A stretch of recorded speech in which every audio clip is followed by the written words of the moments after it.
வச்சிருக்கேன். நீங்க கட்டி முடிக்கிற வரைக்கும் இந்த கல்லை நான் திருப்பி கொடுக்க மாட்டேன். இந்த கல்லையும் நான் தூக்கிட்டு வந்துட்டேன். சரியா? ஒன்றிய பிரதமர் திரு மோடி அவர்கள் 2014ஆம் ஆண்டு இங்க வந்தார். மதுரைக்கு வந்தார். பக்கத்துலதான் என்னது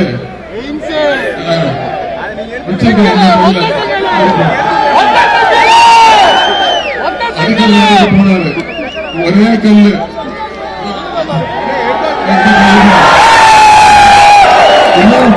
பத்திரமா வச்சிருக்கேன்.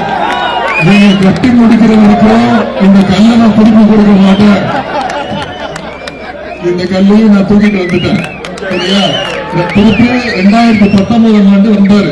வந்து திருப்பி நிறைய வடலாம் சுட்டுட்டு போனாரு. என்ன சொன்னாரு? 2020 இந்தியாவை வல்லரசு நாடாக போறேன்னு சொன்னாரு. இப்ப என்ன தெரியுமா சொல்றாரு?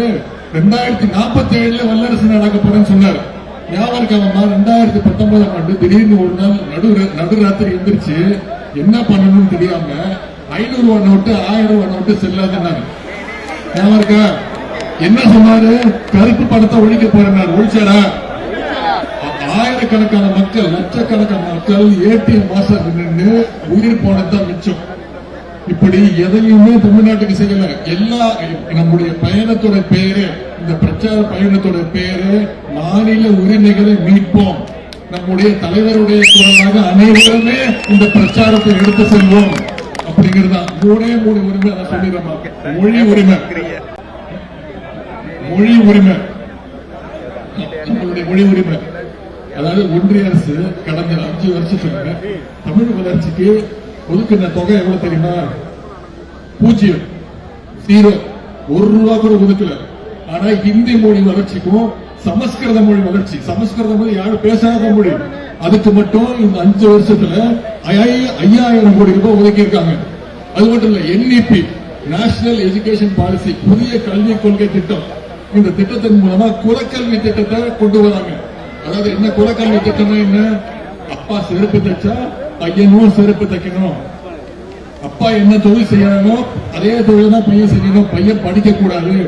10ஆம் வகுப்புக்கு இப்ப நம்ம வீட்டு பசங்க பொது தேர்வு எழுதுறாங்க, பப்ளிக் எக்ஸாம் எழுதுறாங்க, உங்களுக்கு தெரியும். ஆனா இந்த புதிய கல்விக் கொள்கை மூலமா இனிமே 8ஆம் வகுப்புக்கு பொது தேர்வு, 5ஆம் வகுப்புக்கு பொது தேர்வு, 5ஆம் வகுப்பு படிக்கிற பையனுக்கு பொது தேர்வு தேவையா? ஏன் இதை கொண்டு வராங்க? நம்ம வீட்டு பசங்க, தமிழ்நாட்டு பசங்க நல்லா படிக்கிறாங்க, படிக்க கூடாது அப்படிங்கிறது தான் ஒரே குறிக்கோள். அதே மாதிரி நிதி உரிமை. அதாவது திரு மோடி அவர்கள் 10 வருஷமா வரல. நம்ம புயல் அடிச்சது வந்தாரா? மிக்ஜாம் புயல் அடிச்சது வந்தாரா?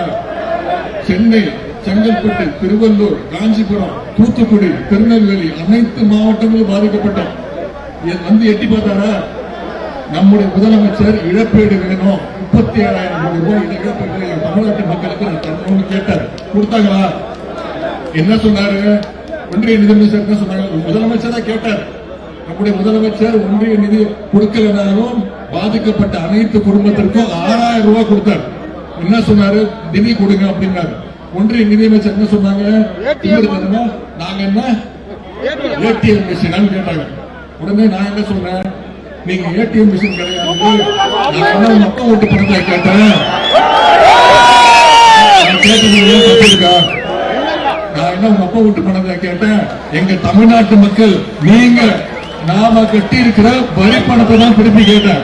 உடனே அந்த அம்மா கோவம் வந்துருச்சு. டெல்லியில ஒரு பிரஸ் மீட், பத்திரிகையாளர் சந்திப்பு நடத்தி கிட்டத்தட்ட 1/2 மணி நேரம் எனக்கு பாடம். உதயநிதிக்கு மரியாதை கற்றுக் கொடுங்க, மரியாதையா பேசணும் அப்படின்னு நான் அடுத்த நாளே சொல்லிட்டேன். நான் மன்னிச்சிருக்கேன், நான் மரியாதையா கேட்கிறேன். மாண்புமிகு நிதியமைச்சர் அவர்களே, மதிப்புக்குரிய உங்க அப்பாவை ஓட்டு மதிப்புக்குரிய பணத்தை நான் கேட்கலன்னு நீங்க கேட்ட மரியாதையை நான் கொடுத்துட்டேன். நாங்க கேட்ட நிதி இது வரைக்கும் 1 ரூபாவது கொடுத்தீங்களா? இது வரைக்கும் 1 ரூபா கூட கொடுக்கல.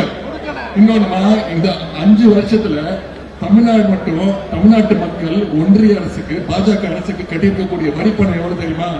6.5 லட்சம் கோடி. ஆனா ஒன்றிய அரசு நமக்கு எவ்வளவு தெரியுமா திருப்பி கொடுத்திருக்காங்க? வெறும் 1.5 லட்சம் கோடி. ஆனா மற்ற மாநிலங்களுக்கு எல்லாம் தூக்கி எவ்வளவு கேட்கறத விட அதிகமா கொடுக்கறாங்க.